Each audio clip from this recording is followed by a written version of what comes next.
Good morning বন্ধুরা, শুভ সকাল। আজকে ঘুম থেকে উঠে ব্লগটা নিয়ে চলে এসেছি।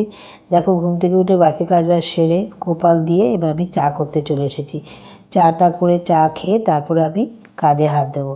তোমরা আমার সঙ্গে সারাদিন থেকো, কী কী করি সব কিছু তোমাদের কাছে শেয়ার করব। তোমরা ফুল ভিডিওটা দেখবে। আমি যা যা করবো আজকে সারাদিন তোমাদের কাছে সব কিছু শেয়ার করব।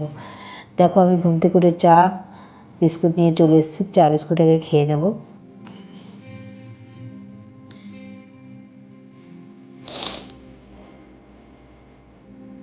এদিকে বিছনাটাও তুলে নিচ্ছি। বিছনা ঝেড়ে টেড়ে কমপ্লিট। এবার আমি দেখো, কালকে ছাদের থেকে কিছু জামা কাপড় এনে রেখেছিলাম, এগুলো ভাঁজ করানো হয়নি, এখন এগুলোকে ভাঁজ করে নেব।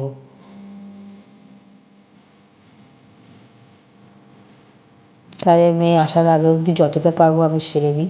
আবার ও চলে গেলে আবার কিছু কাজ থাকে আমার। সব কিছুই কাজের মেয়ে তো করে দেয় না, নিজেদেরও অনেক কাজ করতে হয়।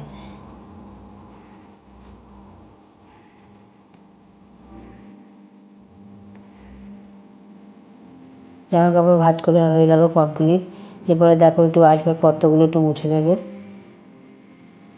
এগুলো আমি রোজই একটু মুছে নিই যাতে ধুলোটা না পড়ে।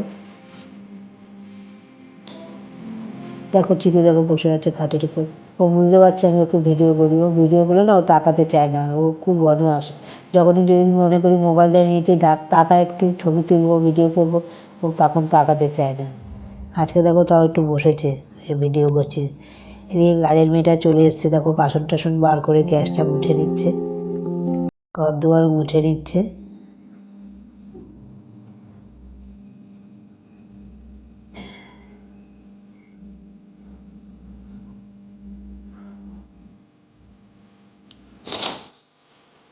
খুব ঠান্ডা লেগেছে, কথা বলতে পারছি না। দেখো, বাসনগুলো আমি ধুয়ে রাখছি একবার। কাজের মেয়েটা ধুয়ে যাওয়ার পরে আমি একবার ধুয়ে নিই। এদিকে দেখো, ঠাকুরের বাসনগুলো মেজে নেবো।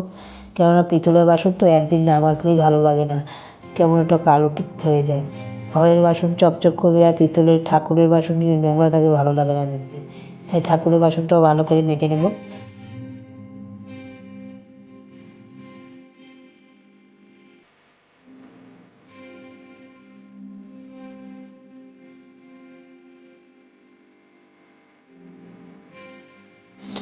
ঠাকুরের বাসনটা মাজা হয়ে গেলে আমি স্নান করতে চলে যাবো। স্নান টান করে খেয়ে দিয়ে আবার তোমাদের কাছে বিকেলবেলা চলে আসবো।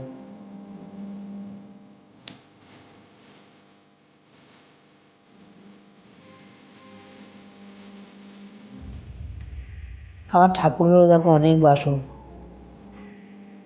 তোমাদের একদিন দেখাবো কত ঠাকুর আছে আমার, সব ঠাকুর আমার আছে।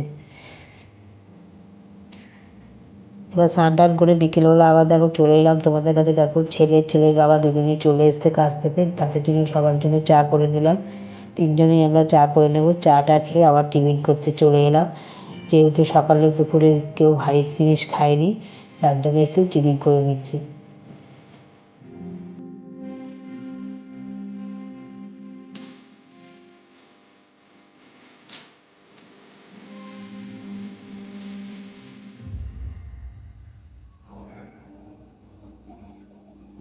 এখানে আমি দেখো সুজি দিয়েছি, ময়দা দিয়েছি, আলু একটা গ্রেট করে দিয়েছি, পেঁয়াজ কুচি, লঙ্কা কুচি, ডিম ফাটিয়ে দিয়েছি।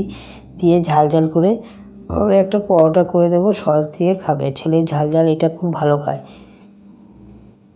এটা করতেও খুব সহজ, খুব তাড়াতাড়ি হয়ে যায়, আর খেতেও খুব ভালো লাগে ঝাল ঝাল।